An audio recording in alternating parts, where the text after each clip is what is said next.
সম্মানিত সভাপতি, মঞ্চে উপবিষ্ট জিয়া পরিষদের নেতৃবৃন্দ, বিশেষ করে বিভিন্ন বিশ্ববিদ্যালয়ের সম্মানিত শিক্ষকবৃন্দ, উপস্থিত ভাইয়েরা, বোনেরা, আসসালামু আলাইকুম ওয়া রাহমাতুল্লাহি ওয়া বারাকাতুহু। বোনের ছিল এখন দেখছিল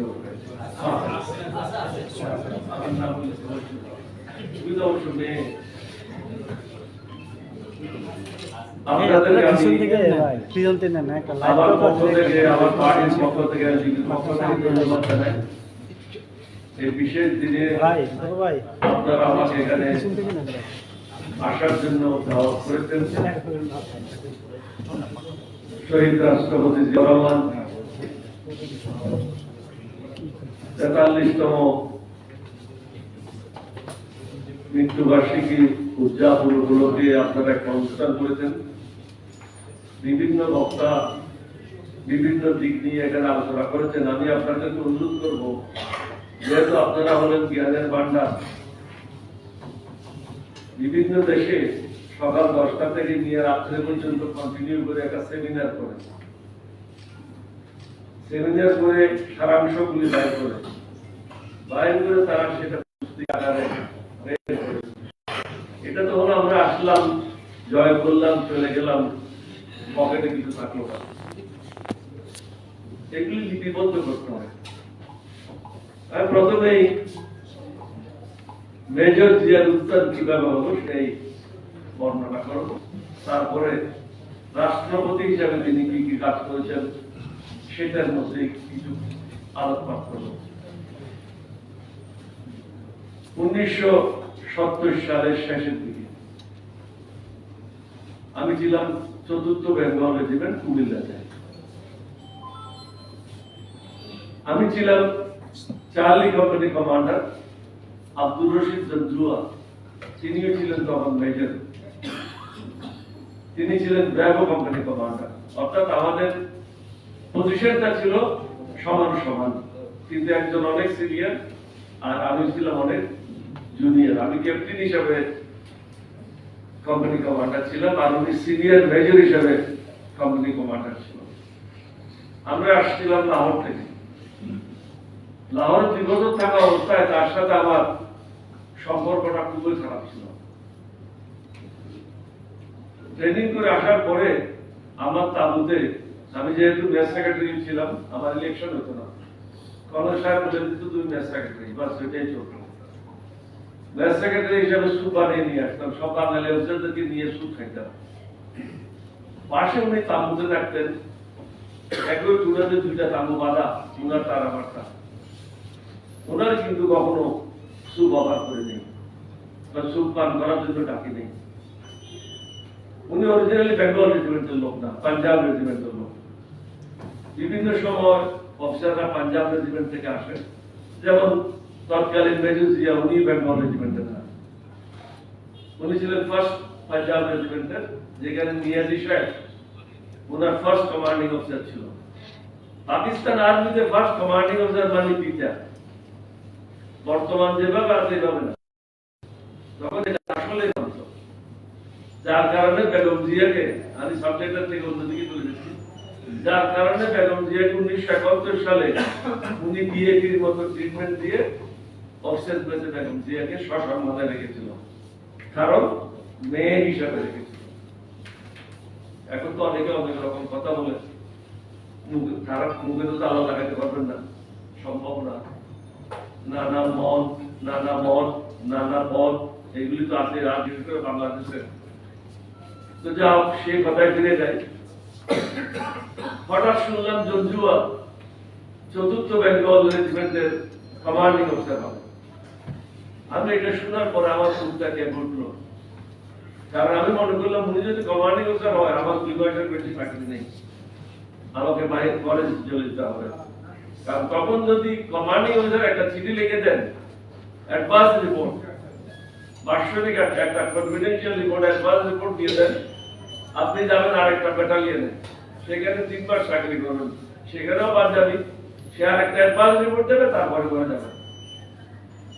আমি আমার এক বন্ধুকে করাচিতে লিখে দিলাম, সরি রাওয়ালপিন্ডিতে লিখে দিলাম যে 4th বেঙ্গল রেজিমেন্ট থেকে যে কোনো জায়গায় আমাকে বদলি করো, সম্ভব হলে তৎকালীন পূর্ব পাকিস্তানের কোন ব্যাটালিয়নে, এটা সম্ভব না হলে তৎকালীন পশ্চিম পাকিস্তানের যে কোনো ব্যাটালিয়ন, তবে 4th বেঙ্গল রেজিমেন্টে না, কারণ যুদ্ধ আসলে আমার চাকরি শেষ।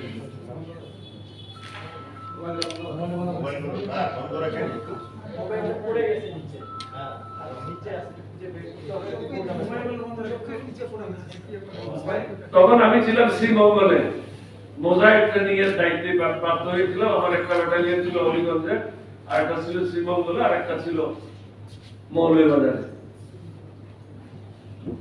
হঠাৎ আমার রুমমেট পাঠান দারাত খান, উনি শ্রীমঙ্গলে চলে আসলেন, বলে তুমি খুব ভালো, তোমার পোস্টিং হয়েছে নতুন গঠিত ইস্ট বেঙ্গল রেজিমেন্ট চট্টগ্রামে, 6 মাসের জন্য থাকবে, তারপরে কালিয়া ক্যান্টনমেন্টে চলে যাবে।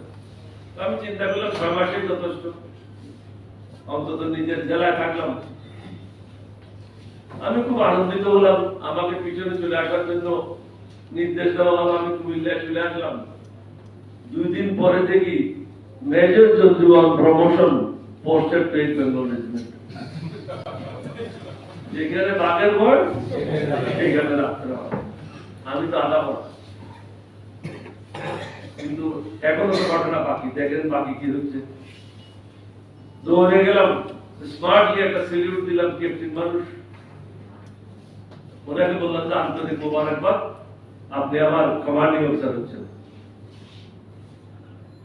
উনি বললেন যে ঠিক আছে, তুমি একটা কাজ করো। তখনকার সব একটা রীতি ছিল, কোন কমান্ডিং অফিসার যদি নতুন কমান্ডে যায়, সে নিজের ব্যাটালিয়ন থেকে 125 জন 130 জন বিভিন্ন পদবীর সেনার সদস্যদেরকে নিয়ে যেতে পারবে, সুইমার, শুটার, অ্যাথলিট, বিভিন্ন কাজ, যারা দক্ষ ফুটবলার। আমি যেহেতু ফুটবল টিমের ক্যাপ্টেন ছিলাম, স্পোর্টস অফিসার ছিলাম 4 বেঙ্গল রেজিমেন্টের, সুতরাং সবাইকে চিন্তা ভাবনার উপর দায়িত্ব করলো 125 জন সেনার সদস্য 8ম বেঙ্গল রেজিমেন্টের জন্য বেছে নেওয়া।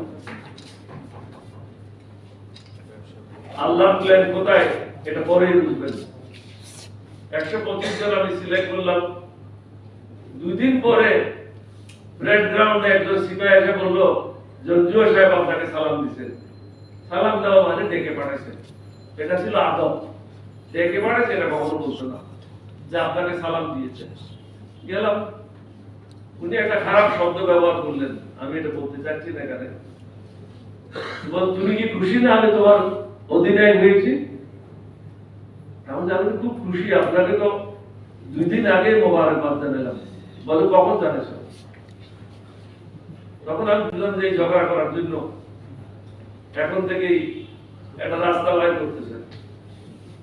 তখন আমি বললাম, স্যার আমি তো নতুন মানুষ, ক্যাপ্টেন, আর ভালো দ্রুত বলতে পারি না, আমার বলার মধ্যে হয়তো ভুল হয়ে গেছে, আপনাকে আবার মোবারকবাদ দিচ্ছি।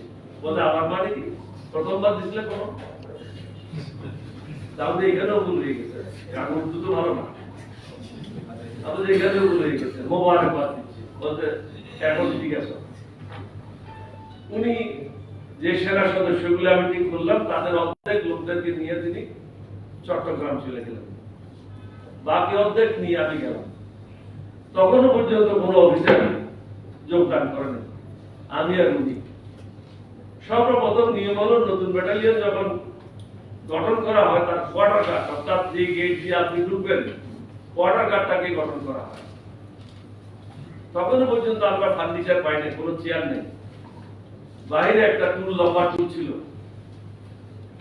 কোয়ার্টার গার্ড রেস হবে পরের দিন। ঢাকা থেকে সাবজাদা ইয়াকুব যাবে, ব্রিগেডিয়ার মজুমদার যাবে, সবাই সিনিয়র অফিসাররা একত্রিত হবে, আর আমরা 2-4 জন যারা আছি আমরা একত্রিত হব। হঠাৎ উনি আমার ডান হাতে ধরলেন, ওনার আঙ্গুল ছিল আমার তার থেকে ডবল, হাতের কবজিও ছিল প্রায় ডবল। হঠাৎ আমার ডান হাতে এরকম ধরলো, আমার হাত ভিতরে কিন্তু কাঁপতে শুরু করলো। এটা হলো বাস্তব অবস্থা। তারপর যেরকম একজন কর্নেলে ক্যাপ্টেনের হাত ধরবে, এটা অকল্পনীয়। তো বলে দেখো, তোমার কাছে আমার দুটা প্রশ্ন আছে। তুমি আমি একই বেঙ্গল রেজিমেন্ট থেকে আসছি, ৪র্থ বেঙ্গল রেজিমেন্ট থেকে। তুমি কি এখন আমার শত্রু না বন্ধু? উনি আরো একটা খারাপ শব্দ ব্যবহার করলেন, ওরা কথায় কথায় একটা খারাপ শব্দ ব্যবহার করছে, আমি ওটা ব্যবহার করতে চাচ্ছি না। তুমি কি শত্রু না বন্ধু? তাহলে আপনি যে চান আমি ওটাই সুন্দরভাবে পালন করব। আমি চিন্তা করলাম এখন তার ত্যাগ করার রাস্তা নেই, কারণ উনি বারবার আমাকে ডাকে দেওয়ালের দিকে নিয়ে যাচ্ছে। আমি যেটাই বলেন আমি এটা ইমানদারের সাথে পালন করবো। বলতে আমার জন্য তো সুবিধা হয় তুমি যদি আমার বন্ধু হও, কারণ তোমরা বাঙালিরা আমার খুব সাপ তেজ, আর এখানে সব বাঙালি অফিসার হবে, তুমি তাদেরকে নিয়ে আমার অবস্থা কায়েম করবে। তুমি আমার বন্ধু হয়ে যাও, তাহলে আমার জন্য ভালো হয়। আর তুমি চট্টগ্রামের লোক কথা দিলে কথা ছাড়বে না। ওনার কথা দিলাম বন্ধু হিসাবে কাজ করবো, একই জায়গাতে গেলাম, উনি স্বাচ্ছন্দ্য বোধ করলেন, আমি ওনার সাথে স্বাচ্ছন্দ্য বোধ করলাম। এরপরে থেকে ওনাকে ব্যস্ত রাখলাম বিয়ে করতে হবে, পাকিস্তানে যাওয়ার আগে বিয়ে করবো। উনি প্রত্যেকদিন মেয়েদেরকে আমি প্রত্যেকদিন রিজেক্ট করি। আমার যে অরিজিনাল কমান্ডিং অফিসার ছিল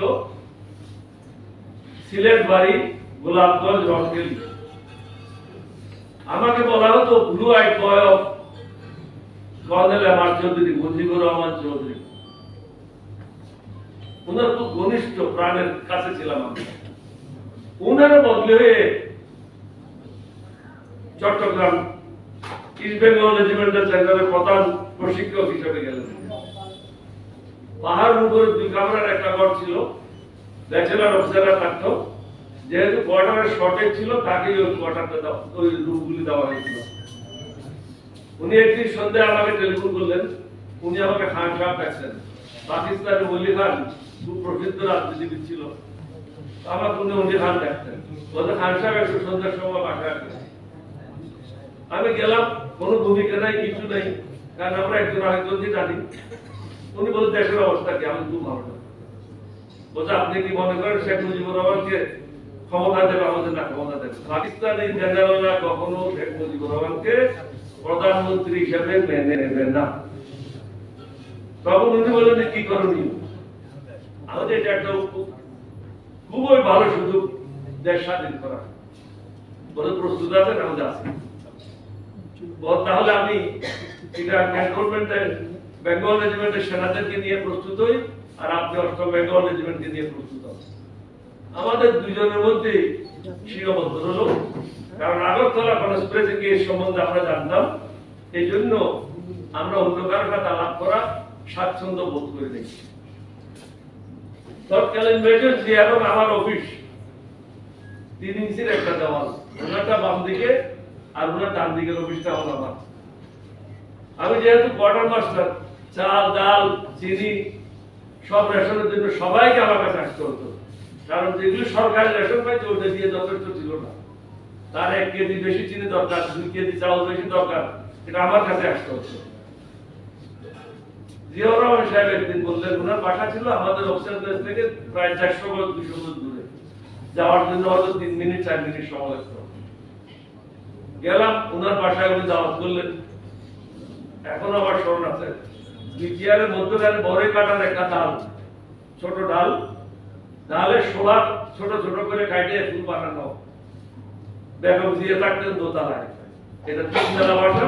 3 তলার উপরে ছিল লেফটেন্যান্ট মাহবুব, 1 তলা 2 তলা মিল ছিল তৎকালীন মেজর জিয়া। উনি আমার বাম পাশে বসলেন, আমি ওনার ডান পাশে বসলাম। উনি আলাপ আলোচনা শুরু করলেন। উনি পাকিস্তানি ইন্টেলিজেন্সে ছিলেন, আমিও ছিলাম। উনার কিন্তু আমি জীবনে কখনো দেখিও নাই, কথাও বলি নাই 8ম বেঙ্গল রেজিমেন্টে যাওয়ার আগে। সুতরাং ওনার সাথে কথা বলাটা নিরাপদ ছিল না আমার জন্য, না বুঝে না শুনে কোথায় যাব।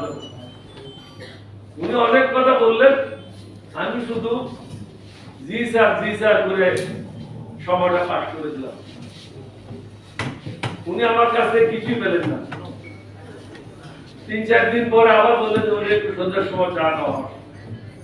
আবার গেলাম, উনি আবার শুরু করলেন দেশের অবস্থা কি কি হইতে যাচ্ছে, কি করা উচিত। ক্যাপ্টেন, আমি এগুলি নিয়ে কোনো চিন্তা ভাবনা করতেছি না, আপনার চিন্তা ভাবনা কি করেন? তখন উনি বললেন যে দেখো আমাদের তো কিছু করণীয় আছে। আমাদের করণীয়টা কি বলেন? আপনি যা বলেন আমি আপনার সাথে থাকবো, এটাই কথা দিলাম, বাকি আমি আর কিছু থাকবো। এবার চৌধুরী সাহেবের কথাটা ওনাকে বলি নাই, কারণ আমার লক্ষ্য ছিল আমি মধ্যখানে আছি, একজন ধরা পড়লে আমার পর্যন্ত শেষ, আরেকজন যেন জীবিত থাকে। আমরা যে বিদ্রোহটা করব এটা যেন চলমান থাকে, এটা যেন ক্ষান্ত না হয়। এখানে অনেক বাঙালি অফিসাররা ছিল, তাদেরকে আমরা শুধু 25 তারিখে আসা বললাম যে একটা কিছু হইতে যাচ্ছে, এর আগে কিন্তু কোনো বাঙালি অফিসাররা কিছু জানতো না।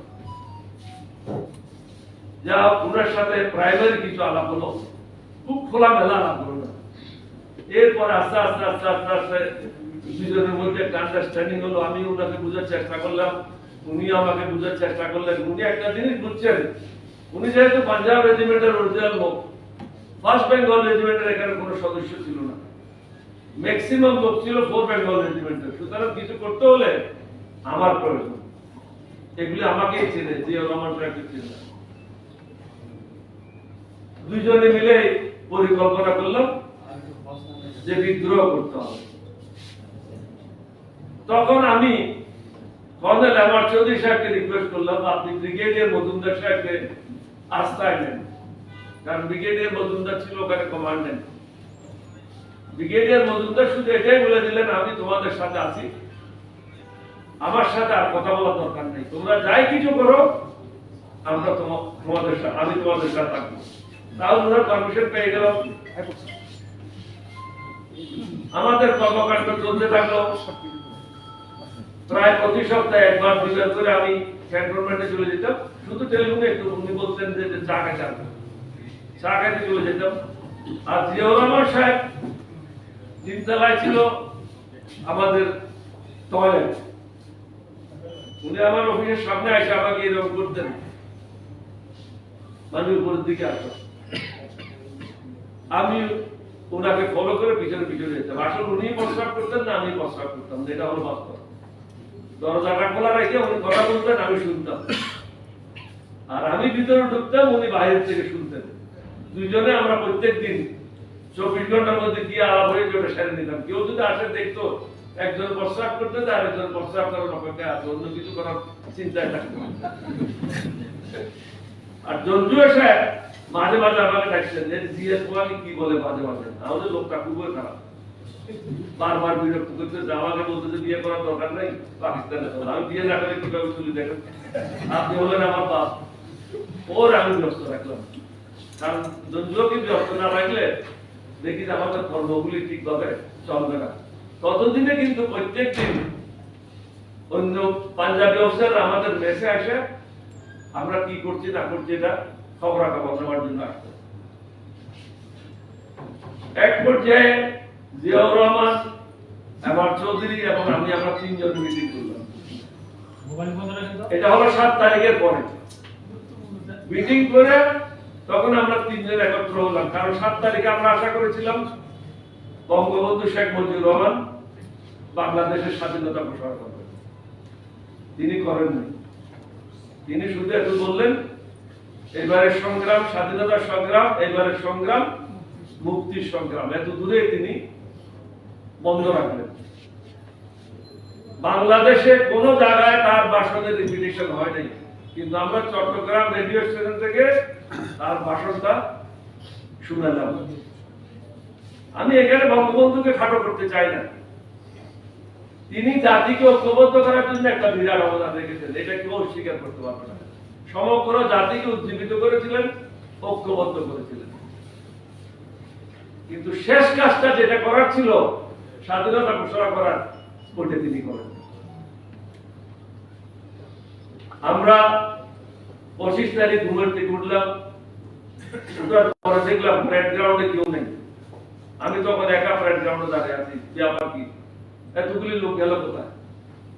কোয়ার্টার গার্ডে চলে আসলাম, আসে হাওলদারকে জিজ্ঞাসা করলাম বাকিরা কোথায়, বলে স্যার ওরা রেল লাইনে রেল ক্রসিং এ একটা কালকে রাস্তায় কেউ ট্রেন রেখে গেছে, ব্রেক লাগায়, এখন কোনো যান চলাচল হচ্ছে না, ক্যান্টনমেন্টের সাথে যোগাযোগ বন্ধ, রেলটা মুভ করার জন্য সবাই গেছেন, আমি ছাড়া সবাই ছিল, সব অফিসাররা, মেজর জিয়াউর রহমান ছিল, মেজর শওকত ছিল, অন্যান্য বাঙালি অফিসার সবাই ছিল, পাঞ্জাবি অফিসাররা ছিল। আমি গেলাম আস্তে আস্তে হাঁটতে হাঁটতে, সিপাহীদেরকে জিজ্ঞাসা করলাম কি বলো স্যার, আপনি আপনার তৈরি করেন। ওরা আমাকে ইঙ্গিত করে বলে দিল আপনি আপনার তৈরি করেন, এখানে থাকার দরকার নেই, ট্রেন আমরা সরাইতে পারি কিন্তু আমরা সরাচ্ছি না। তখন বুঝে গেলাম, তখন কিন্তু চট্টগ্রামের সর্বত্র ব্যারিকেড, এমন কোন রোড নাই যেখানে 8-10টা ব্যারিকেড নেই, বড় বড় গাছপালাই তারা ব্যারিকেড দিয়েছে। আমি শর্টকাট করার জন্য, কারণ অনেকগুলো বলতে গেলে অনেক সব লম্বা সময় লাগবে, দুপুরের মধ্যে জলদুয়া করলো কি সবাইকে ভাগ করে দিল, এক একজনকে এক এক জায়গায় দায়িত্ব দিয়ে দিল। জিয়াউর রহমান এবং তৎকালীন সেকেন্ড লেফটেন্যান্ট শমশের নবীন চৌধুরীকে দায়িত্ব দিল 16 শহর থেকে নিয়ে চট্টগ্রাম পর্যন্ত, চট্টগ্রাম সেনানিবাস পর্যন্ত ব্যারিকেড গুলি রিমুভ করা, পরিষ্কার করা। মেজর শওকতকে পাঠাই দিল সওয়াত জাহাজ খালি করার জন্য চট্টগ্রাম বন্দরে। খালেকুজ্জামানের দায়িত্ব বলল এম্বার্কেশন হেডকোয়ার্টার, অর্থাৎ চট্টগ্রাম পোর্টের সামনেই। বাকি অন্যান্য অফিসার যারা ছিল, যেমন ক্যাপ্টেন সাদেক, তাকেও এক জায়গায় দিল। কমান্ডিং অফিসার নিজেই জঞ্জুয়া এবং মেজর শওকতকে সাথে নিয়ে সওয়াত জাহাজ খালি করার জন্য দুজনেই চট্টগ্রাম বন্দরে চলে গেলেন। আমি এসে আমার পিস্তলটা নিলাম, কোয়ার্টার মাস্টারের ফান্ড একটা ছিল 5,000 কি 6,000 টাকা হবে, ওইটা পকেটে নিলাম। আবার রুমে আসতে পারে কিনা জানি না, আমি গিয়ে কোয়ার্ট ডিউটি অফিসারের দায়িত্বে বসে গেলাম। কেউ যখন নাই, কারণ আমার তো কোনো ব্যাটালিয়ন কোম্পানি নেই, আমি তো হলো আমার আন্ডারে ডাইরেক্টলি কোনো ট্রুপস নেই। তখন আমার কোয়ার্টার মাস্টার, নায়েব সুবেদার কোয়ার্টার মাস্টার ছিল আব্দুল হামিদ যশোর বাড়ি। ওরা বললেন যে তুমি অবশিষ্ট ট্রুপ যারা আছে তাদের সাথে যোগাযোগ রাখো, আজকে মনে হয় কোনো ঘটনা ঘটবে, না হলে এইভাবে ছোট ছোট গ্রুপ করে বিভিন্ন জায়গায় পাঠানোর কোনো কারণ নেই। আব্দুল হামিদকে আমি ওয়ার্নিং দিয়ে দিলাম, সে ওইভাবে আমাদের যারা বিশ্বস্ত সেনা সদস্য ছিল তাদেরকে সবাইকে প্রস্তুতি রাখার জন্য বললো। হঠাৎ দেখি 4টার দিকে হবে বা একটু আগে পিছিয়ে হতে পারে সময়, লেফটেন্যান্ট আজম পাকিস্তানি পাঞ্জাবি, সে দেখে আসে বলে স্যার আমি অ্যাসিস্ট্যান্ট ডিউটি অফিসার। আমি আবার অ্যাসিস্ট্যান্ট ডিউটি অফিসার কি? পাকিস্তানে তো অ্যাসিস্ট্যান্ট ডিউটি অফিসার কোনো পদ নাই, মনে মনে বলতেছি। তখন বুঝলাম যে আমার উপরে খবরদারি করার জন্য তারা পাঠানো হয়েছে। আমি ভালো হয়েছে, পূর্বে তো একটা রেডিমেড পাইলাম, কষ্ট করতে হবে, এটা তো আমার কাছে আছে, এটা যে কোনো সময় জমা করা যাবে। ও দেখে টেলিফোন আসলে লাভ দিয়ে রিসিভার করে, তখন আমার সন্দেহটা আরো বাধাপ্রাপ্ত হলো। আমি ওকে টেলিফোন ছেড়ে দিলাম, তুমি ধরতে থাকো। সন্ধ্যার পরে একসময় বললাম, দেখো তুমি সেকেন্ড লেফটেন্যান্ট মানুষ, বেশি দিন চাকরি হয় নাই, 3-4 মাস চাকরি হয়েছে, সারা রাত কি দুজনের পক্ষে জায়গায় থাকা সম্ভব? আমরা একটা কাজ করি, কারণ আমার চিন্তা ছিল যা কিছু ঘটে 3টার মধ্যেই ঘটে, সকালের দিকে কিছু ঘটবে না। ওকে বললাম যে রাত্রি প্রথম প্রহর তুমি ঘুমিয়ে যাও, 3টার সময় আমি তোমাকে ডেকে দেবো, 3টার পরের থেকে নিয়ে ভোর পর্যন্ত তুমি ডিউটি করো। ও খুব আনন্দিত হয়ে সামনের একটা রুম ছিল, ওখানে তার ঘুম পাড়িয়ে দিলাম, একদম মশারি টাকায় সুন্দর করে ঘুম পাড়িয়ে দিলাম। তারপরে না সরি এর আগে একটা ঘটনা ঘটছে। তারপর আমি চিন্তা করলাম সন্ধ্যার পরে জিয়াউর রহমানের সাথে দেখা করা উচিত। জিয়াউর রহমানের সাথে দেখা না করলে সর্বশেষ অবস্থাটা যদি আমি না জানাই এটা ভুল হবে। আমি রওনা হলাম, পথে দেখলাম ব্যারিকেড, ওদেরকে চট্টগ্রামের ভাষায় বললাম যে ব্যারিকেড গুলো আমি ফিরে না আসা পর্যন্ত ব্যারিকেড গুলো আত্মীয় না।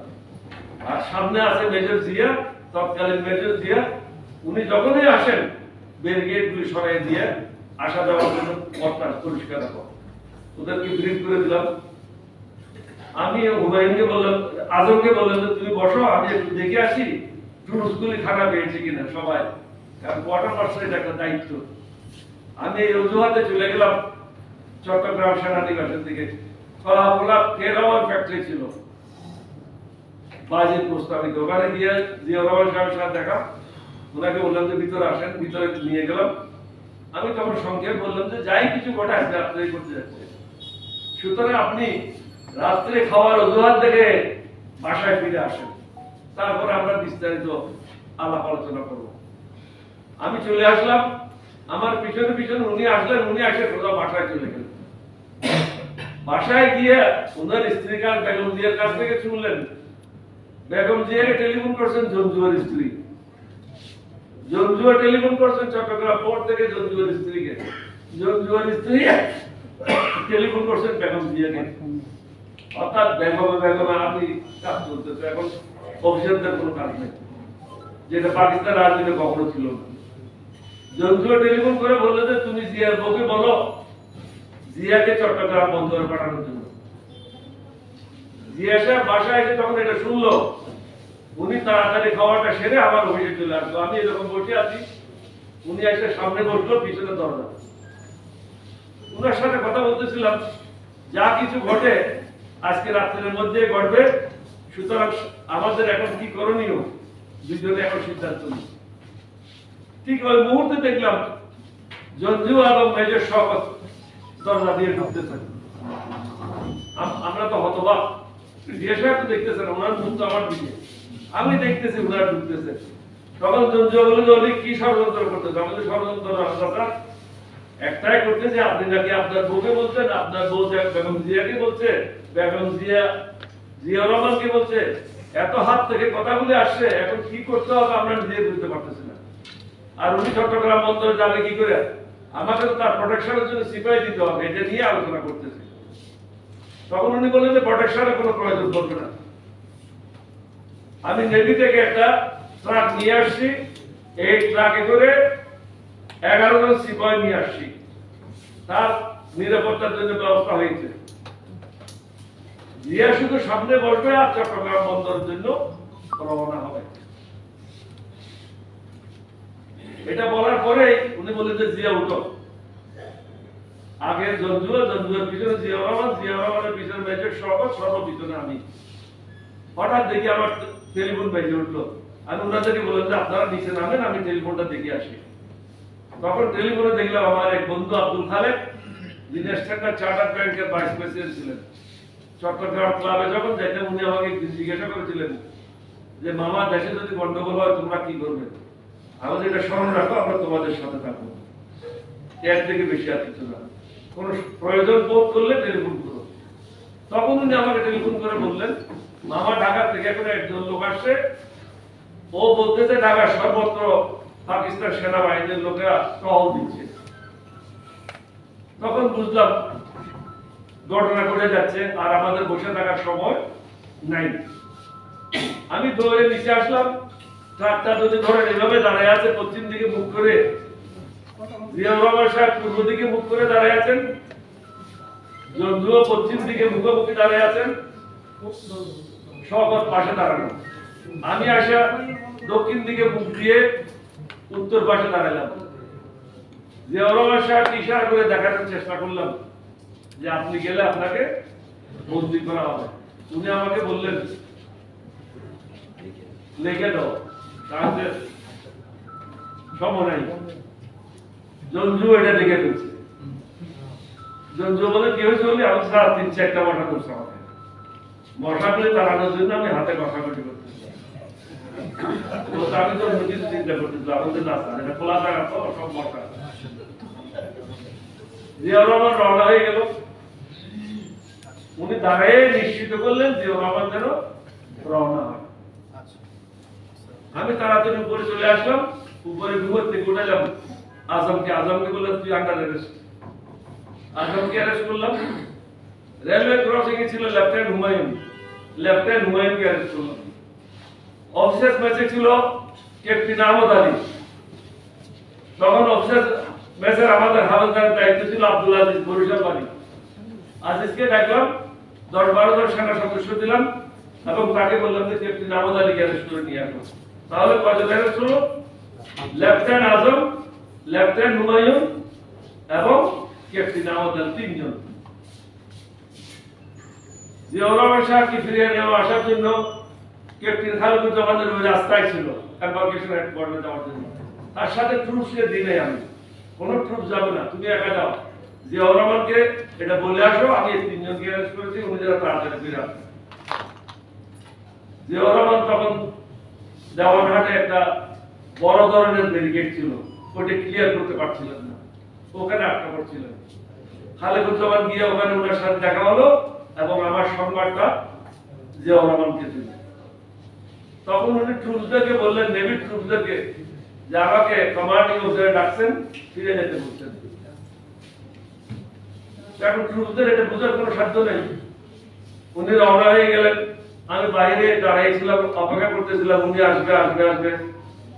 উনি আসলেন, আসার নামার সাথে সাথে পিছনের দিয়ে গিয়ে বলে যে তোমরা সব আন্ডার অ্যারেস্ট। অর্থাৎ নেভির যে 11 জন ছিল উনি ওনাদেরকে অ্যারেস্টের জন্য হুকুম দিয়ে দিলেন।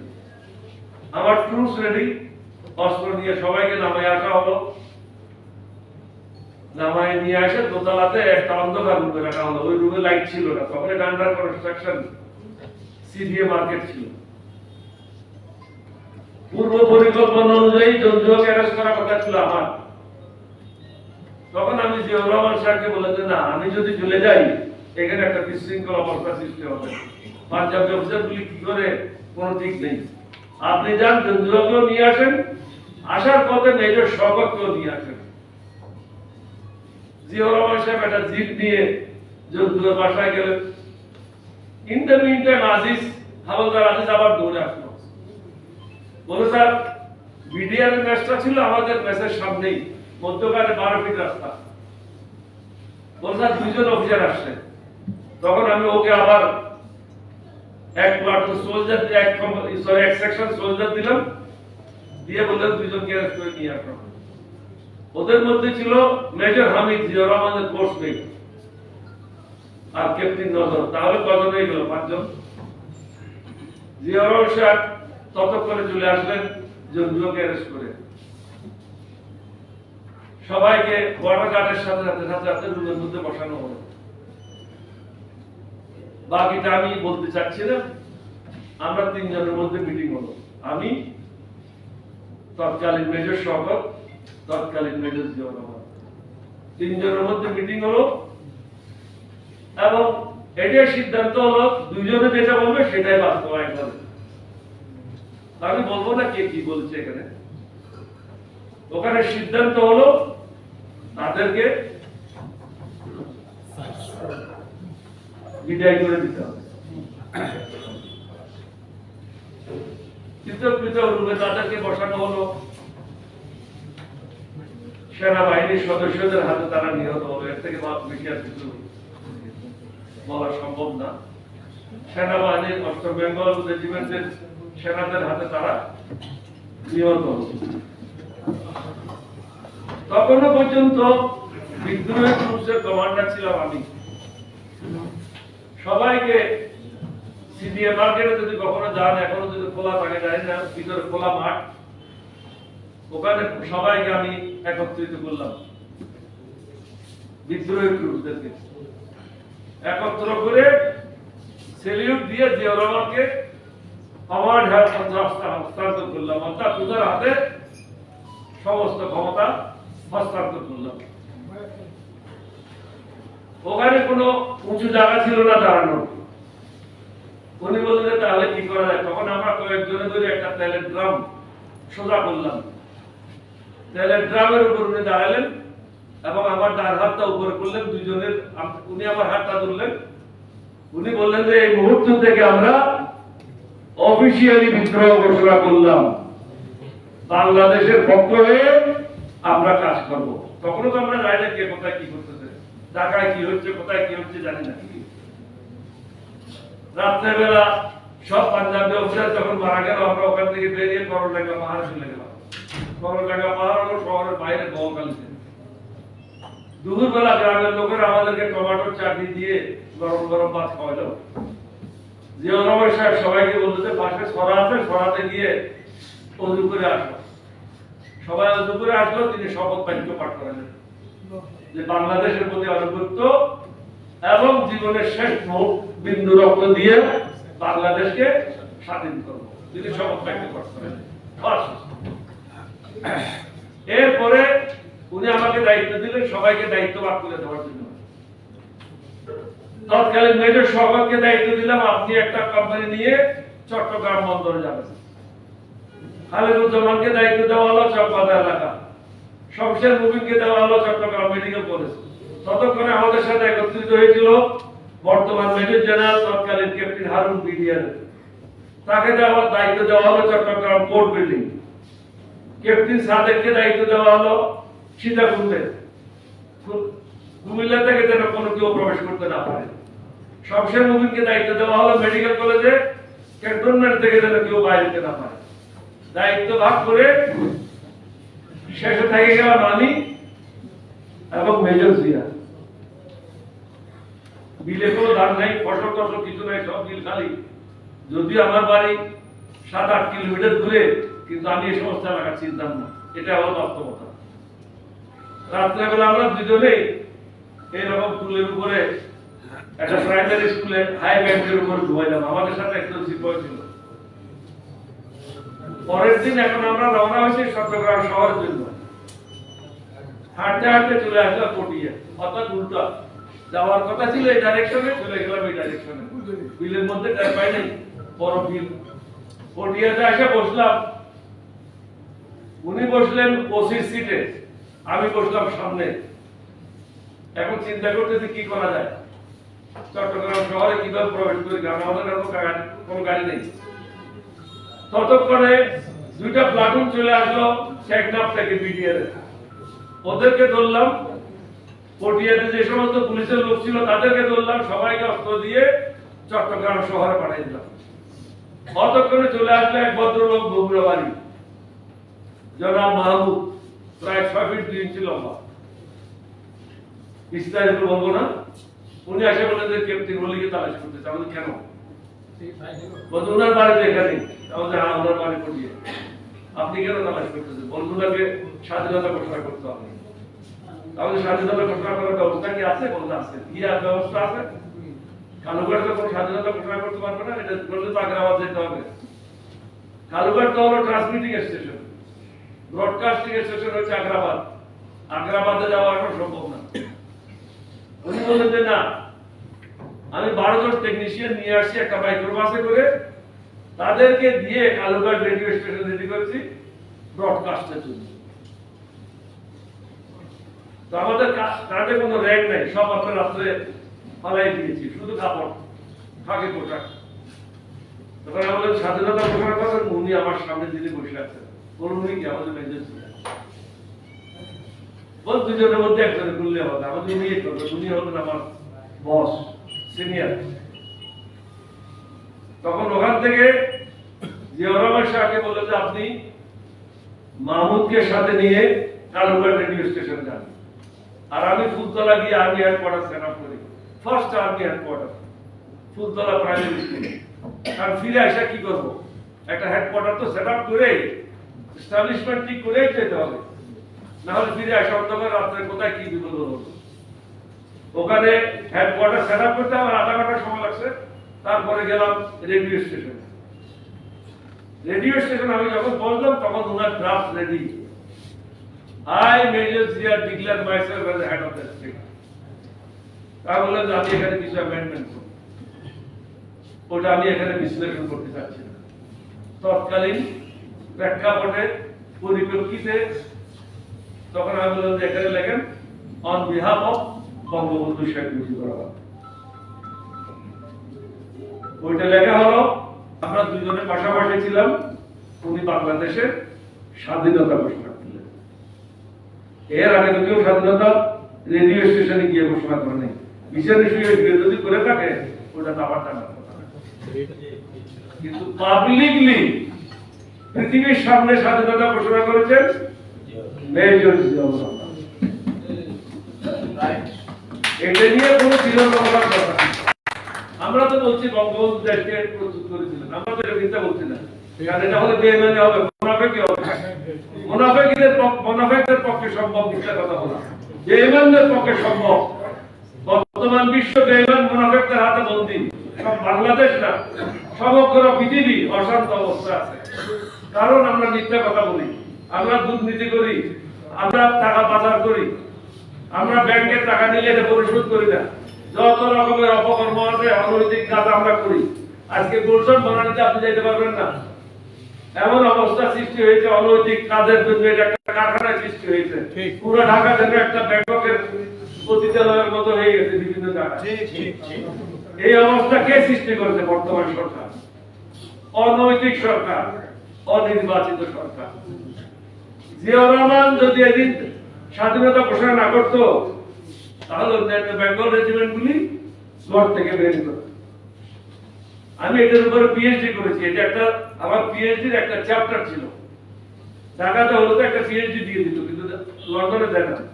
লন্ডনে এটা একটা চ্যাপ্টার ছিল, বাকিগুলি ইকোনমির উপর ছিল, কালচারাল অ্যাফেয়ার্স এর উপর ছিল, বিভিন্ন চ্যাপ্টার বিভিন্ন জিনিস আসছে, ভাষা আন্দোলনের উপর ছিল। এটা কালমিনেটিং টু লিবারেশন ওয়ার, অর্থাৎ সবগুলি ধীরে ধীরে ধীরে ধীরে 6 দফা হলো, ছাত্র আন্দোলন হলো, 70-এর নির্বাচন হলো। এটা শুরু হলো ভাষা আন্দোলন থেকে, জিন্নের কথার থেকে। জিন্নাতে বললো যে উর্দু শেরনি হলে লেখু, শুধু উর্দু হবে, অন্য কিছু হবে না। তখন থেকে কিন্তু বাঙালিদের মধ্যে একটা ব্যথা শুরু হয়ে গেছে। এগুলি কালমিনেশন হলো সর্বশেষ লিবারেশন ওয়ার। সুতরাং জিয়াউর রহমান স্বাধীনতা ঘোষণা করেছেন, এটা নিয়ে বিতর্ক করার চেষ্টা করছিল। আমি এমন ভাবে কাপড় খুলে দিয়েছি, আর জীবনে কোনো কাপড় করতে পারবে না, আর বক্তব্য রাখবে না। এখন আসেন জিয়াউর রহমানের রাষ্ট্রপতি। জিয়াউর রহমান তো কোন স্বেচ্ছায় রাষ্ট্রপতি হয়নি, একটা প্রসিজারের মাধ্যমে ওনাকে বাধ্য করা হলো এই পজিশনে আসার জন্য। এক কথা বলে না প্লিজ সভাপতি, একটা প্রসিজারের মাধ্যমে জিয়াউর রহমান এখানে পদক্ষেপ। তিনি আসার পরে কি করলেন? একে একে যদি ধরেন, আমি সংক্ষেপ বলে যাই। ধীরে ধীরে তিনি দুর্নীতিবাজদের ট্রায়াল শুরু করলো। বিভিন্ন জেলায় কোর্ট স্থাপন হলো। কোর্টের প্রধান হলো ম্যাজিস্ট্রেট, সাথে ছিল একজন মেজর। অর্থাৎ সর্বময় ক্ষমতা ছিল সিভিল অ্যাডমিনিস্ট্রেশনের কাছে। যদিও মার্শাল আমরা ইনহেরিট করেছি, মার্শালও দিয়েছিল কে? আওয়ামী লীগ মার্শালও দিয়েছিল। কোন দ্বারা বলতো জিয়াউর রহমান বা আর্মি মার্শালও দেয় নাই। জিয়াউর রহমান আসার পরে ধীরে ধীরে প্রেসকে মুক্ত করে দিল। আজকে যে প্রেস ক্লাব, এটা ভিত্তিবদ্ধ, এদের টাকা কে দিয়েছিল? জিয়াউর রহমান দিয়েছিল।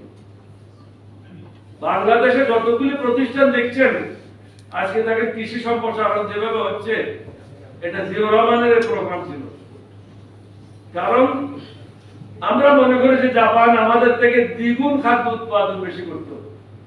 যদি জাপান দ্বিগুণ খাদ্য উৎপাদন করতে পারে, আমরা 0.5% বেশি করতে পারবো না। তখন তিনি বিভিন্ন জায়গায় রাখালের বেশে ছুটাছুটি করতে লাগলেন। অনেক জায়গা আছে উত্তরবঙ্গে শুষ্ক মৌসুম ওখানে দান করা, ইরিদান করা সম্ভব ছিল না। তাহলে আমাদের দরকার ছিল short term crop. Short term crop কি ছিল? গম। গমের চাষ শুরু করলেন উত্তরবঙ্গে। তুলা চাষ শুরু করলেন কুষ্টিয়া, ঝিনাইদহ, যশোর বেল্টে। শিল্প বিপ্লব শুরু করলেন। উনি শ্রীলঙ্কায় গেলেন, শ্রীলঙ্কায় গিয়ে দেখলো গার্মেন্ট ফ্যাক্টরির একটা এলাকা, ওটা দেখে এসে বাংলাদেশে উনি শুরু করে দিলেন গার্মেন্ট ফ্যাক্টরি। তারপরে কি হলো? বিদেশে যাওয়ার জন্য সবাইকে পাসপোর্ট দেওয়া শুরু করলো, যে আমি তো খাওয়াইতে পারবো না, বাংলাদেশে অত সম্পদ নাই, তোমরা বিদেশে যাও, বাকি অন্যান্য সবচেয়ে পৃথিবীতে যাও। উনি সবাইকে পাসপোর্ট দিয়ে বিদেশে যাওয়ার জন্য উৎসাহিত করলেন। আজকে যে রেমিটেন্সটা আসতেছে, বর্তমান সরকার যে টাকা পাচার করতেছে, জিয়াউর রহমান সাহেব ওটা না করে গেলে টাকা পাচার করতে পারতো না, এই টাকাও চুরি করতে পারতো না। এই সুযোগটা গরিব লোকের ছেলেরা বিদেশে গিয়ে এই টাকাটা রোজগার করছে। তখন উনি খাদ্য উৎপাদন দ্বিগুণ করার জন্য কি করলেন? কৃষি বিজ্ঞানীদেরকে নিয়ে বিভিন্ন সময় উনি গাজীপুরে গেছেন, ঢাকাতে বসছেন, নতুন নতুন প্রজাতির ধান কিভাবে বের করা যায় সেভাবে ওনাদের সাথে আলাপ আলোচনা করতেন। অর্থাৎ বিভিন্ন শ্রেণীর পেশার মানুষের সাথে উনি বৈঠক করতেন। উনি নিজে কোনো সিদ্ধান্ত নেওয়ার আগে মানুষের মতামতটা নিতেন। বিভিন্ন জেলায় গেলে রাত্রেবেলা আমরা বিভিন্ন শ্রেণী পেশাদের লোকদের সাথে একটা আলোচনা সভার ব্যবস্থা করতাম। তারপরে কি হলো, ক্যানাল ডিগিং অর্থাৎ খাল খনন। এটা তো বঙ্গবন্ধু নিজেই বলছে, আমি তো বলিনি। উনি বললেন যে আমি বিদেশ থেকে টাকা নিয়ে আসি আর আমার চাকার দলেরা সব খাইয়ে দিলে। এই চাকার দলেরাই তো সরকার চালাচ্ছে এখন, এটা তো নতুন কেউ আসে নাই। চোরের খনি। এবং উনি বলছেন যে মানুষে পেয়েছে সোনার খনি, আমি পেয়েছি চোরের খনি। এই চোরের খনি তো দেশ চালাচ্ছে। উনি বলেছিলেন এতগুলি কম্বল আসলো, আমার কম্বলটা গেল কোথায়? কম্বল চোরাই তো দেশ চালাচ্ছে। তাহলে রিজিকের মাল চোরা, কম্বল চোরা, চাটার দল, বিভিন্ন কিছু, এগুলি বলতে গেলে অনেক সময় লাগবে। এরাই কাজকে দেশ চালাচ্ছে, যার কারণে বেনজিরের সৃষ্টি হয়েছে, আজিজের মতো লোকের সৃষ্টি হয়েছে। এখানে কত বেনজির, কত আজিজের লুকে আছে প্রশাসনে, তার কোনো অর্থ নেই। 5,000 উপরে হবে মিনিমাম, 5,000 উপরে হবে। তারপর উনি কি করলেন, ক্যানাল ডিগিংটা কেন করলেন? আমাদের পানির ব্যবস্থা ছিল না কৃষকদের জন্য। আমরা যদি বলি খাদ্য উৎপাদন দ্বিগুণ করো, খাদ্য উৎপাদন কি এমনি হয়ে যাবে? তাকে তো সুযোগ সুবিধা দিতে হবে, পানির ব্যবস্থা করতে হবে। সেই পানির ব্যবস্থাটা করা হলো ক্যানাল ডিগিং এর মাধ্যমে। ক্যানাল ডিগিং এর 3টা লাভ হলো। একটা হলো বর্ষাকালে পানি ধরার ক্ষমতা না থাকায় সমস্ত জায়গা প্লাবিত হয়ে যেত। ক্যানাল ডিগিং এর কারণে পানি ধরানোর ক্ষমতাটা বৃদ্ধি পেল। মাছের চাষ শুরু হলো 2 নম্বর। 3 নম্বর হলো শুষ্ক মৌসুমে মানুষ চাষাবাদের জন্য পানি ব্যবহার করতে পারবে। এবং চতুর্থটা হলো পরিবেশের একটা ভারসাম্য বজায় থাকবে। তারপরে কি বললো, যে আপনি একটা গাছ লাগান, যেদিন আপনার একটা ছেলে হবে মেয়ে হবে ওই দিন একটা গাছ লাগান। আপনার ছেলে মেয়ে যখন বিবাহের টাইম হবে ওই গাছটা বিক্রি করে মেয়ের ছেলে বিবাহ দিতে পারবেন। মাছের চাষ করেন, কারণ পুষ্টি চাহিদা মেটানোর জন্য এটার কোনো বিকল্প ছিল না। তিনি বাস্তবসম্মত কৃষকদের জন্য যে কর্মসূচি ছিল সেই কর্মসূচিগুলো তিনি নিয়েছিলেন। দেশের মানুষ অশিক্ষিত ছিল, তাদেরকে শিক্ষা দান করার জন্য সন্ধ্যাকালীন স্কুলে শুরু করলো এবং ডাক্তার ইঞ্জিনিয়ারদেরকে বিদেশে পাঠানো শুরু করলো। কারণ বিদেশ থেকে যদি টেকনোলজি, নতুন নতুন টেকনোলজি এখানে না আসে, দেশ তো কখন উন্নতি হবে না আমাদের টেকনোলজি দিয়ে। আপনাকে বাইরে থেকে টেকনোলজি আনতে হবে। এবং আমরা আরো একটা কাজের ব্যবস্থা করেছিলাম, ইউএনডিপির মাধ্যমে যে সমস্ত বাংলাদেশি বিশেষজ্ঞরা পৃথিবীর বিভিন্ন জায়গায় কাজ করত, তাদেরকে ইউএনডিপির ফান্ড দিয়ে বাংলাদেশের বিভাগের ছুটিতে আনা হতো এবং তাদেরকে বিভিন্ন মন্ত্রণালয়ের সাথে কাজ করার জন্য সুযোগ সৃষ্টি করে দেওয়া হতো। বহুদলীয় গণতন্ত্র সৃষ্টি করলেন। আজকে যে প্রধানমন্ত্রী, অবৈধ প্রধানমন্ত্রী, উনি আসলেন কিভাবে? উনি তো ভারতের রয়্যাল নেতৃত্বে ছিল ইন্ডিয়াতে। বঙ্গভবনে আমাকে টেলিফোন করলো ডক্টর কামাল হোসেন, উনি জীবিত আছেন এখন। সামাদ সাহেব যে একটা ডেলিগেশন বঙ্গবন্ধু আসতে চায়। আমাদের আপনাদের বিষয়বস্তু কি? বলে বিষয়বস্তু হলো বঙ্গবন্ধুর কন্যাকে বিদেশ থেকে নিয়ে আসা। ওরা বঙ্গভবনে আসলো, প্রেসিডেন্ট জিয়া রাজি হলেন, শেখ হাসিনা বাংলাদেশে ফিরে আসলো। ওখানে যে সিজেল লিস্টে অস্ত্র ছিল, স্বর্ণ ছিল, অন্যান্য সম্পদ ছিল, বঙ্গবন্ধুর স্বর্ণের মুকুট ছিল, এগুলো সব শেখ হাসিনাকে ফেরত দেওয়া হয়েছিল। প্রেসিডেন্ট জিয়া মারার পরেও তার ওখান থেকে কোনো স্বর্ণের মুকুট বাইরে নেই, কোনো অস্ত্র বাইরে নেই, কোনো টাকা পয়সাও বাইরে নেই। এখানে বিশ্ববিদ্যালয়ের শিক্ষকরা আছেন। উনি ডেপুটি চিফ থাকার সময় একটা প্লট নিয়েছিলেন জাহাঙ্গীরনগর ইউনিভার্সিটির ওখানে শিক্ষকদের জন্য একটা হাউজিং সোসাইটি দিয়েছিল। ওখানে উনি 5 কাঠা জায়গা নিয়েছিলেন। রাষ্ট্রপতি হওয়ার পরে উনি আমাকে বললেন, জনগণ তো আমাকে সমগ্র বাংলাদেশ দিয়ে দিয়েছে, এখন জাহাঙ্গীরনগর বিশ্ববিদ্যালয়ের 5 কাঠা জায়গা নিয়ে আমি কি করবো? ওই চিঠির মাধ্যমে জাহাঙ্গীরনগর বিশ্ববিদ্যালয়ের 5 কাঠা প্লট ফিরে দেওয়া। এত দেশপ্রেম, এত রিস্ক নিজের ছেলে মেয়েদের খবর রাখে নাই। 22 ঘন্টা 23 ঘন্টা আমরা কাজ করেছি। আমি তো প্রায় 3 বছর দুপুরবেলা কখনো খানা খাই নাই। রাত্রেবেলা গিয়ে খানা খেতাম রাত্রে 3টা 4টার সময়। জিয়াউর সাহেব যখন জানতে পারলেন যে আমি 2 বেলা উপবাস থাকি, বঙ্গভবনে খাইতে পারি না, উনি আমাকে বলে তুই বঙ্গভবনে খাও, আমি হুকুম দিয়ে দিচ্ছি। আমাদের ঠিক আছে, আমি যদি বঙ্গভবনে খাই, বঙ্গভবনে খাওয়াটা কি আমার অথরাইজ না, সুতরাং আমি এটা খাইতে পারি না। উনি বললেন তাহলে তুমি পেমেন্ট করে খাও। আমি পেমেন্ট করে খাইলে যে পয়সা দিচ্ছে সেই জানবে যে আমি পেমেন্ট করতেছি, বঙ্গভবনে বাকি লোকে জানবে যে আমি ফ্রি খাচ্ছি, আমি এই কাজটা করতে পারি না। তখন বলতে ঠিক আছে, একটা গাড়ি তোমার জন্য ব্যবস্থা করতেছি, বাজার থেকে দুপুরবেলা খাওয়া নিয়ে আসতো। তখন বাজার থেকে দুপুরের খাওয়াটা নিয়ে আসতো। প্রায় সময় আমরা রাত্রে গিয়ে পৌঁছতাম বাসায়, কখনো 3টায়, কখনো 3:30, কখনো 4টায়। তার সময় যে বিভিন্ন ক্ষেত্রে সংস্কার হয়েছে, আজকে বাংলাদেশ আছে কিসের উপরে? 2টা জিনিসের উপরে, গার্মেন্ট আর রেমিটেন্স। এই 2টা তো জিয়াউর রহমান শুরু করেছিল, বঙ্গবন্ধু তো না, শেখ হাসিনা তো না। ইরিদান বড়দান পাকিস্তান থেকে আক্তার সাহেবকে নিয়ে আসলাম আমরা। ইরিদানের যে প্রবক্তা আক্তার, উনি কুমিল্লাতে ছিলেন, আক্তার হামিদকে আমরা বিশেষ অনুরোধ করে পাকিস্তান থেকে নিয়ে আসছিলাম এবং ওনাকে বগুড়াতে পাঠানো হয়েছিল উত্তরবঙ্গে ইরিদানের ব্যবস্থা করার জন্য। এখন যদি আমি বলতে যাই রাত্রে 8টা 9টা বেজে যাবে, তখন তো আপনারা করতে পারবেন না। বর্তমান এটা তো জানি না, বর্তমান যেটি বড় দরকার আছে অশান্ত পৃথিবী, এটা কি আর দেখেন 2024 সাল হলো ঘটনা বহুল বছর। এই বছর বহু ঘটনা ঘটবে পৃথিবীব্যাপী। দুর্ভিক্ষ হতে পারে, প্রলয় হতে পারে, সমস্ত পৃথিবী অন্ধকারে ছেয়ে যেতে পারে, অনেক লোক মারা যেতে পারে। আর আমরা মনুষ্যত্ব হারিয়ে ফেলছি। পৃথিবীতে মনুষ্যত্ব বলে কোন জিনিস আর অবশিষ্ট নাই। এখন টাকায় হলো ভগবান, টাকায় হলো ঈশ্বর, টাকা ছাড়া কিছু নাই। এখন সরকারি কর্মকর্তা দেখেন আর আওয়ামী লীগের সদস্য দেখেন, তাকে তো 80 টুকরা করা হয়েছে। এখন বাকি যারা বাকি আছে তাদের টুকরা হয় দেখতে হবে, অপেক্ষা করেন। কারণ সবাইকে মাসুল দিয়ে পৃথিবী থেকে বিদায় নিতে হবে।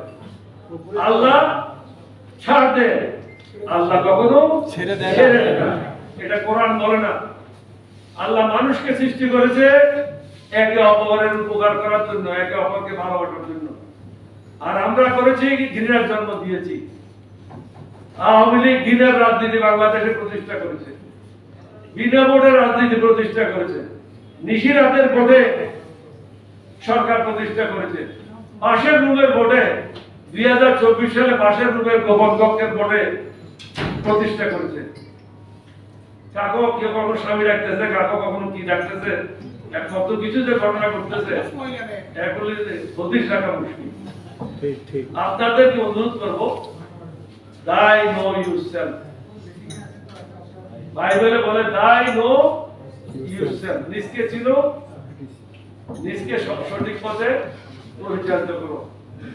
আপনি, আমার কাজ হলো আমাকে সঠিক পথে রাখা, আমার কাজ হলো, আপনার কাজ হলো পরিবারকে সঠিক পথে রাখা, আল্লাহর নির্দেশিত পথে থাকা। এটা ছাড়া আর কোনো মুক্তি নাই। 2024 সাল একটা ভয়ানক বছর, এটাই সবাই প্রকাশ করতেছে। এখন আমাদেরকে দেখতে হবে বাংলাদেশে কি হয়। এখন তো সরকার একটা বাজেট দিয়েছে, এটা শুধু মলমূত্র ছাড়া বাকি সবগুলোর উপরে ট্যাক্স দিয়েছে। জিনিস অর্থমন্ত্রীর মাত্রা কিন্তু এটা কি ভুলে হয়েছে না কিভাবে হলো বুঝলাম না। মলমূত্র ছাড়া বাকি সবগুলোর উপর ট্যাক্স। পাবলিক টয়লেটে স্যার টাকা বাড়ায় দিছে। আমি তো বলতে ঘরে মলমূত্র যেটা ত্যাগ করে রোগের উপর ট্যাক্স, বাকি সবগুলোর উপর ট্যাক্স দিয়েছে। এবং যে বাজেট, ডেফিসিট বাজেট প্রায় 2,51,000 কোটি টাকা ডেফিসিট। এই বাজেট কিভাবে বাস্তবায়ন হবে? এটা হলো ঋণের বাজেট, ডলারও নাই, বাংলাদেশি টাকাও নেই। আপনাকে যে টাকা দেবে এখন পার এক একজনের পিছন বোধ হয় 1,80,000 টাকা ঋণ প্রত্যেকের পিছনে। এই ঋণ শোধ করার জন্য নতুন ঋণ যদি না নেয়, এই ঋণ শোধ করতে 2062 সাল পর্যন্ত লাগবে যদি আর নতুন ভাবে না নেয়। দেশকে কোন জায়গায় পৌঁছে দিয়েছে এটাই দেখেন। এটা দেশ নাই, এটাতে নৈতিকতা, নীতি, আল্লাহ, রসুল এখানে কিছুই নেই। এখানে একমাত্র হলো টাকা পাচার করো, অবৈধভাবে টাকা রোজগার করো, অবৈধভাবে ক্ষমতা দখল করে মানুষের উপর জুলুম নির্যাতন করো। এটার থেকে বাঁচার পথ একটাই, আল্লাহর কাছে ফরিয়াদ করেন। জিয়াউর রহমান তখনই শান্তি পাবে বেহেশতে যখন জিয়াউর রহমানের অনুসারীরা সঠিক পথে চলতেছে। এরকম বক্তব্য করে গিয়ে ওনার আত্মা শান্তি পাবে না। ওনার জন্য নামাজ করে দোয়া করবেন, ওইটাই তার কাছে যাবে। আমরা ভালো কাজ করবো, ন্যায়ের পথে থাকবো, ওনার যে আদর্শ, ওনার যে নীতি, সেটা আমাদের জীবনে আমরা অনুসরণ করে চলবো। তাহলে ওনার আত্মা শান্তি পাবে, না হলে আত্মা শান্তি পাবে না। আমি এখানে আসার পরে দেখলাম আপনারা বিভিন্ন বিশ্ববিদ্যালয়ের খুব প্রতিজ্ঞতা শিক্ষকরা এখানে বসে আছেন। আমি আপনাদেরকে অনুরোধ করবো, আগামীতে আপনারা বিশেষজ্ঞদেরকে নিয়ে, জিয়াউর রহমান সাহেব যেভাবে করতেন, বিভিন্ন বিষয়ে বিশেষজ্ঞদেরকে নিয়ে সেমিনার করছেন এবং এটা লিপিবদ্ধ করতেন, কোন সেক্টরে কি কাজ করা দরকার এটা লিপিবদ্ধ করতেন। আপনারা যদি এই ধরনের সেমিনার করে বিশেষজ্ঞদেরকে নিয়ে কাজগুলি করে রাখেন, ভবিষ্যতে যদি কখনো বিএনপি সরকার আসে তাহলে কাজে আসবে। আপনাদের সবাইকে ধন্যবাদ। বাংলাদেশ জিন্দাবাদ, জিয়া পরিষদ জিন্দাবাদ।